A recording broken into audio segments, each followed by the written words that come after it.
Pemerintah saudara yaitu Direktorat Jenderal Pajak kemudian Bank Indonesia sama-sama mengklaim bahwa dampak penerapan PPN 12% terhadap inflasi dan tekanan ekonomi tidak besar. Kemudian benarkah klaim pemerintah bisa dicocokkan dengan data historikal? Kita akan bertanya langsung ke Kepala Ekonom Bank Permata Joshua Pardede. Mas Joshua, selamat pagi, apa kabar? Selamat pagi Asri, kabar baik. Mas, pemerintah kan khususnya Direktorat Jenderal Pajak ini mengklaim sumbangan kenaikan PPN jadi 12% sangat minim terhadap inflasi. Bank Indonesia juga kemarin bilang sekitar 0,2% begitu dan tidak signifikan juga menekan pertumbuhan ekonomi. Benarkah demikian kalau kita mengacu saat PPN naik dari 10% menjadi 11%? Ya, jadi kalau kita melihat data BPS, data inflasi BPS, pada saat pemerintah menaikkan tarif PPN dari 10% menjadi 11% di bulan April 2022, memang terjadi kenaikan inflasi. Dan tapi kalau kita melihat secara umum, dampak first round-nya ataupun dampak first round-nya itu cuma sekitar 0,2% hingga 0,3%. Dan kalau kita lihat juga memang di inflasi tahun 2022 itu kan memang meningkat ya di kisaran 5%-an. Nah, itu bukan semata-mata karena kenaikan PPN. Ingat juga bahwa di 2022 yang lalu ada perang Rusia-Ukraine yang di mana harga minyak naik menembus $100 per barel sehingga pada bulan September 2022 pemerintah pun perlu menaikkan tarif Pertalite ya, sehingga memang di situ ada kombinasi dampak dari geopolitik di Rusia Ukraine dan lalu juga ada kenaikan dari Pertalite dan juga ada dampak dari PPN. Tapi kalau kita melihat dampak PPN saja, ini kurang lebih sekitar 0,2 sampai dengan 0,0 poin. Sehingga kalau kita refleksikan di penerapan 11% ke 12%, kurang lebih hitungannya pun juga kurang lebih yang bersama ya, paling banter 0,2% hingga 0,6 poin ya, dan itu pun juga kalau kita melihat pemerintah sudah mengatakan sudah mengecualikan barang-barang kebutuhan pokok, jasa pendidikan dan kesehatan, dan juga barang-barang yang dikonsumsi masyarakat kelas menengah itu di sebagian besar akan di exclude dan akan diprioritaskan kepada barang-barang mewah yang notabene dikonsumsi oleh masyarakat kelas atas. Jadi intinya kenaikan PPN dari 11% menjadi 12% yang akan berlaku 1 Januari nanti, gambarannya tidak jauh seperti kenaikan pada saat 10% menjadi 11% di tahun 2022, meskipun ada faktor geopolitik begitu? Iya, saya pikir memang ini dampaknya besarannya kenaikannya hampir sama dan kalau kita lihat juga dari sisi kondisinya, kondisi konsumsi masyarakat pada saat itu pun juga 2022 kita juga mengetahui bahwa pada saat itu kita masih belum pulih ya dari pandemi. Kita masih menghadapi beberapa varian dari COVID-19 dan tentunya tantangannya justru jauh lebih berat ya dibandingkan dengan saat ini. Jadi artinya tantangan yang kita hadapi pada saat penerapan 10% ke 11% PPN di 2022 kurang lebih hampir sama dengan tantangan yang kita hadapi saat ini. Meskipun memang kembali lagi kalau kita bicara dampaknya, berdasarkan hitungan dari berbagai ekonom pun juga mengatakan bahwa dampak terhadap inflasi relatif masih marginal kurang dari 1%. Dan ingat juga bahwa inflasi hingga akhir tahun ini kurang lebih akan bisa terjaga di bawah 2%, sehingga dampaknya nanti di akhir tahun 2025 mendatang kurang lebih masih akan tetap terjaga di bawah 3%. Oke, dampak inflasi masih akan terjaga ya proyeksinya kalau misalkan melihat tadi beberapa faktor yang disebutkan oleh Mas Joshua terkait dengan kenaikan 12% ini begitu. Artinya dampaknya terhadap inflasi tidak begitu signifikan. Lalu kan pemerintah ini menebar insentif sampai dengan 265,6 triliun rupiah untuk hiburan bagi masyarakat karena kenaikan PPN. Nah, apakah ini kemurahan hati pemerintah atau sebenarnya hal ini adalah praktik lazim yang dilakukan oleh banyak negara di dunia? Ya, saya pikir makanya ini oleh sebab itu saya pikir ini juga hal yang lazim ya di berbagai negara maju dan juga negara berkembang yang pemerintahnya melakukan kenaikan ataupun melakukan adjustment terkait dengan kebijakan pajaknya. Di saat bersamaan pun juga pemerintah-pemerintah dari berbagai negara tersebut pun juga memberikan insentif paket kebijakan. Jadi saya pikir ini merupakan hal yang lazim. Jadi kalau kami bisa sampaikan di sini ada beberapa contoh nyata, misalkan Jerman. Pada tahun 2007 Jerman juga menaikkan PPN dari 16% menjadi 19% dan untuk mengimbanginya pemerintah Jerman juga mengurangi PPh ataupun income tax dan juga memberikan paket kebijakan lainnya seperti program sosial. Di Jepang juga tahun 2019 pemerintah Jepang juga menaikkan PPN dari 8% menjadi 10% dan ini pun juga pemerintahnya memberikan subsidi pendidikan dengan menggratiskan biaya sekolah dan juga memberikan kupon belanja dan juga pengurangan pajak korporasi untuk UMKM. Lalu juga di Malaysia 2015 pun juga sama, Malaysia juga memperkenalkan GST sampai bersama dengan PPN. Ini pun juga sama, pemerintah Malaysia juga memberikan insentif bantuan langsung tunai ya dan juga pengecualian untuk barang-barang kebutuhan pokok. Jadi kurang lebih hampir sama paket kebijakan ataupun insentif yang diberlakukan yang akan diberlakukan oleh pemerintah Indonesia dengan pemerintah-pemerintah dari berbagai negara lain yang memang memberlakukan ataupun menaikkan kebijakan pajaknya khususnya PPN. Jadi lazim ya ini untuk kemudian pemerintah memberikan bansos ataupun juga insentif terkait dengan dampak dari kenaikan PPN yang menjadi kebijakan yang kemudian dilakukan oleh pemerintah. Mas Joshua, di satu sisi pemerintah kan melalui Kementerian Keuangan juga janji pajak dari rakyat ini akan kembali untuk rakyat dalam bentuk fasilitas pendidikan, bansos dan juga fasilitas kesehatan. Nah, apakah sektor-sektor vital ini akan terhenti tanpa PPN? Iya, kita juga perlu memahami bahwa tahun depan memang bukan tahun yang mudah ya. Ekonomi China-nya melambat, ekonomi Amerika melambat, ya global pun juga dipenuhi dengan ketidakpastian oleh geopolitik di Timur Tengah. Lalu juga ada kebijakan Trump yang terkait dengan kenaikan tarif impor. Jadi memang ada potensi juga ya dari sisi penerimaan perpajakan kita tahun depan pun juga akan terbatas atau terhambat. Nah, oleh sebab itu memang pemerintah seyogyanya memang masih ada beberapa opsi lain yang mungkin kita sudah pernah diskusikan sebelumnya. Ada pajak karbon, lalu juga ada pajak kekayaan untuk high net worth individual, lalu juga berkaitan dengan underground economy yang potensi pajaknya juga cukup besar.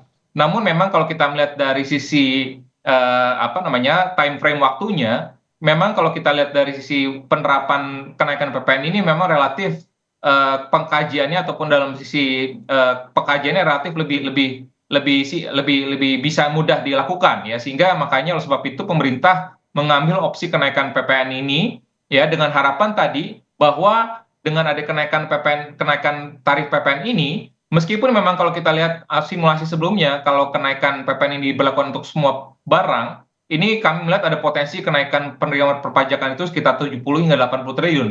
Ini kurang lebih cukup matching dengan untuk alokasi misalkan untuk makan bergizi gratis ya, namun dengan karena hanya difokuskan kepada barang-barang mewah saja ataupun masyarakat kelas atas, tentunya penerimaan perpajakan dengan adanya kenaikan PPN tersebut ini kurang lebih sekitar 20 hingga 40 triliun penambahannya, sehingga memang oleh sebab itu pemerintah perlu lagi, tidak cukup ya dengan adanya kenaikan PPN ini untuk bisa memastikan adanya peningkatan dari sisi fasilitas kesehatan, pendidikan, dan juga upaya-upaya pemerintah untuk bisa menstimulasi perekonomian, khususnya untuk bagaimana membangkitkan kembali lagi manufaktur padat karya yang notabene belakangan ini terus melakukan PHK. Oke, Mas Joshua, selanjutnya ini kan dari indikator konsumsi domestik secara tahunan, pemerintah mengklaim bahwa daya beli masyarakat ini baik-baik saja. Ini mirip ketika membaca inflasi tahunan yang masih sesuai target, tetapi kalau dibedah bulanan, ternyata ada deflasi berturut-turut juga nih selama 5 bulan saat tidak ada perayaan hari besar, begitu hari-hari raya begitu ya. Nah, jadi sebetulnya daya beli masyarakat kita itu bagaimana, Mas Joshua? Ya, kembali lagi kalau kita bicara ekonomi, dan ini pun juga fenomena ini terjadi pada saat kita menghadapi pandemi, yakni di mana ada sebagian kelas masyarakat, kelompok masyarakat yang memang terpengaruh ya dengan kondisi ataupun daya belinya terpengaruh ataupun mengalami penurunan, namun juga ada sebagian kelas masyarakat, kelompok masyarakat yang cenderung masih tidak terpengaruh ya, khususnya masyarakat penghasilan tinggi. Dan itu pun juga kalau kita melihat secara sektoralnya pun juga hampir sama. Ada sektor-sektor ekonomi yang tetap tumbuh cukup positif baik ya. Misalkan jasa rekreasi, jasa transportasi, jasa hotel restoran. Ini pun juga sejalan juga dengan spending masyarakat. Kalau kita melihat detail ya, data konsumsi rumah tangga berdasarkan data BPS, itu konsumsi untuk leisure, untuk spending untuk restoran, hotel, dan juga transportasi, itu dua spending tersebut masih melampaui spending lainnya ya, konsumsi lainnya, dan bahkan kalau kita melihat pertumbuhannya sendiri bahkan di atas 6%, sehingga kita tidak kurang arif sepertinya kalau kita bisa menyimpulkan bahwa ada penurunan daya beli secara keseluruhan, karena tetap saja kalau kita bicara pada saat kondisi liburan ya, banyak tentunya kita melihat sebagian besar masyarakat kita yang berlibur ya, bahkan ke luar negeri ya, dan juga kalau kita tempat-tempat wisata di dalam negeri pun juga cukup padat dan penuh dan macet gitu ya. Sehingga oleh sebab itulah saya pikir mungkin terjadi perubahan pola behavior masyarakat yang sebelumnya mungkin concern terhadap konsumsi untuk barang consumer goods ya yang memang tahan lama, tapi mungkin saat ini ada yang kebutuhan yang lebih tersier lagi ya, yakni terkait dengan leisure tadi yang karena berkaitan juga dengan kebutuhan misalkan anak-anak muda Gen Z gitu ya, sehingga makanya spendingnya saat ini cukup banyak ya, cukup meningkat itu untuk spending untuk leisure gitu, sehingga kita tidak bisa menyimpulkan sepenuhnya bahwa karena ada kelompok masyarakat yang menurun, tapi juga di sisi lain pun juga ada sebenarnya spending-spending yang masih tetap solid, sehingga kami bisa mengatakan bahwa ini ada konvergensi ataupun divergensi tren di mana ada kelompok masyarakat kelas menengah bawah yang masih terpuruk daya belinya, namun kelas menengah atas yang masih tetap resilient dari sisi daya belinya. Ya, artinya tidak bisa dipukul rata ya daya beli masyarakat sesuai dengan kelas-kelas ya, karena punya perbedaan tersendiri, apalagi masyarakat dengan kelas atau kelompok masyarakat kelas menengah ke bawah yang memang daya belinya semakin tergerus. Sementara tadi Mas Joshua juga sebutkan untuk menengah ke atas, kemudian ditambah lagi dengan momen-momen hari raya ataupun juga occasion tertentu, ini yang kemudian mendorong perilaku konsumsi mereka. Nah, kemudian Mas Joshua, rupiah ini di atas 16.000, kondisi eksternal juga tidak menguntungkan. Andalan kita seharusnya kan konsumsi domestik, tetapi yang sebetulnya terjadi, yang saat ini terjadi, yang seharusnya didorong pemerintah justru dipatahkan oleh PPN. Ini bagaimana, Mas Joshua? Nah, memang sebab itu saya sebelumnya pun juga kami tetap terus menyuarakan ya bahwa sekiranya memang pemerintah bisa menunda ya, tidak membatalkan tentunya ya, ini menunda tentunya dengan melihat momentum kelas menengah ke bawah itu yang cenderung cukup terpengaruh. Saya pikir itu menjadi kebijakan yang bisa dipertimbangkan ya. Namun kalau kita bicara kondisi eksternalnya yang tadi saya sampaikan bahwa tahun depan ini bukan tahun yang mudah. Suku bunga Amerika penurunannya tidak seagresif yang diperkirakan sebelumnya, yang pada akhirnya pun juga nanti akan berpengaruh juga kepada nilai tukar. Ya, oleh sebab itu memang ini menjadi pekerjaan yang PR yang berat ya buat pemerintah ke depannya, tahun depan khususnya, karena dengan pemerintahan administrasi Trump yang baru, tentunya ini akan ada kebijakan yang baru yang kita harus adjust juga ya, bagaimana menyikapinya. Jadi oleh sebab itu makanya kembali lagi, kalau kita melihat sekiranya pemerintah tetap menaikkan PPN, tentunya kita berharap bahwa spending pemerintah ini bisa ditingkatkan produktivitasnya ataupun bisa dioptimalkan untuk meningkatkan kualitas ataupun meningkatkan kesejahteraan masyarakat dalam jangka pendek. Ya, bagaimana bisa memastikan supaya pemerintah menciptakan program-program padat karya, sehingga untuk para saudara-saudara kita yang kemarin